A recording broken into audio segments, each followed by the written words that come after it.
House Life Volunteer, and in today's video I'm going to be showing you guys how to make chai. Chai is basically a tea. It's a hot beverage that it's consumed on the regular. It's consumed in pretty much every circumstance in Middle Eastern households, but in this version I'm going to be showing you guys how to make Yemeni chai.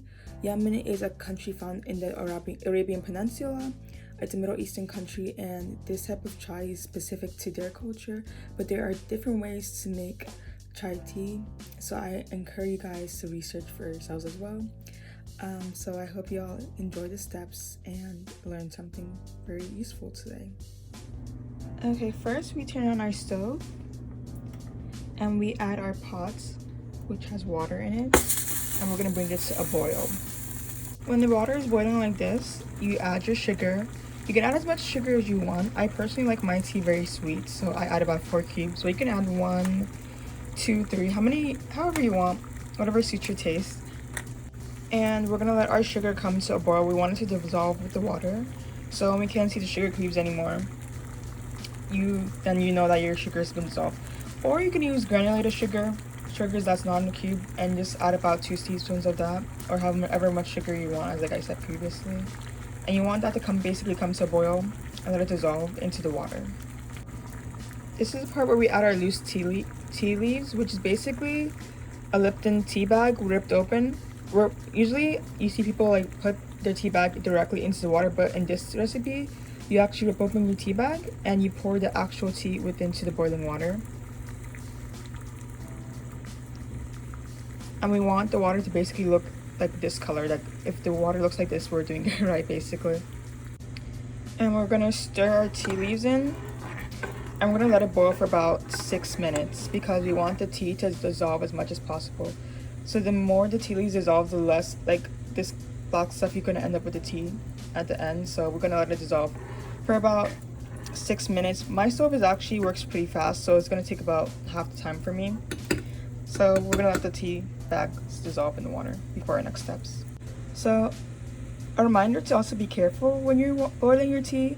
The issue is when the water gets too hot, it starts to rise and then it might spill out over your countertop, and we don't want that. So if it's like rising too much, I suggest you reduce the heat. So that's what I did for mine.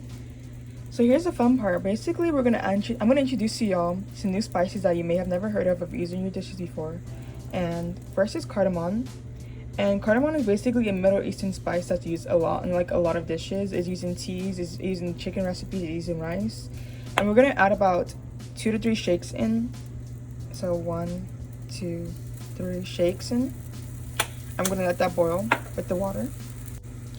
Next, we're gonna introduce cloves, and cloves is basically another spice that y'all maybe never heard of before or used in your dishes before, and it's basically something that's used in drinks. It can be used in hot chocolate too. It can be used in basically any hot drink that you consume, and it basically adds some spice and sweet flavor into it. So we're gonna add about 3 cloves into the water.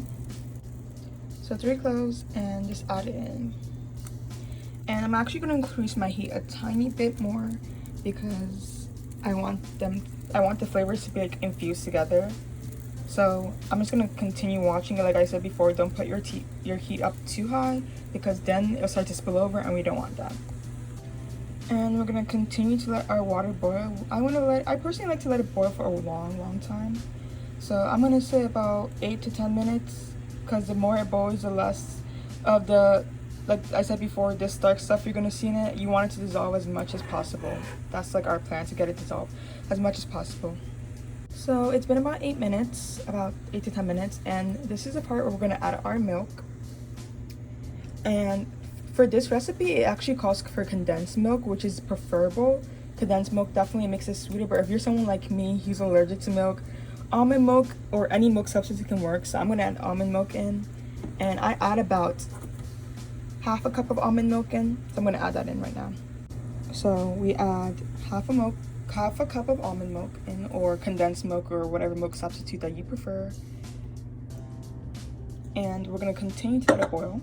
And I'm going to say 5 more minutes because we pretty want, like I said, the longer you boil it, the better it comes out. So this really takes a lot of patience. That's what comes down to this recipe coming out the best as possible. tea is now ready, and what we're gonna do is gonna pour it into a cup or a mug or whatever is preferred to. Actually, let me do this in the sink because I'm pretty messy and I don't want to spill anywhere. So let's put it in my sink, and we're gonna pour it in. But here's the trick. We're gonna do something else real quick. We're actually gonna get another cup right here, and we're gonna pour our tea into another cup. And I'm gonna tell y'all what this does real quick. Basically, this takes out the essence and the flavor that's left behind. So the seasoning that we put in here, the cardamom, the cloves, it basically extracts it out and leaves us with just the good tea mix. So this is what we want to look like this, and this is what it looks like at the bottom. So all the seasoning you put in there is right here, and that's what we don't want. So we're gonna put that away.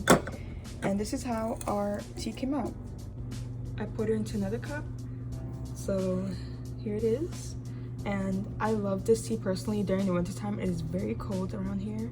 So this is the best tea to drink. It really warms you up, and I usually enjoy it with a snack, Oreos or something. So when I'm watching a movie or doing my homework, this is really the best combination. So I hope you all enjoy this recipe, and I really hope y'all can transfer it into your everyday lives. It is an amazing recipe. It's really good. I really recommend it.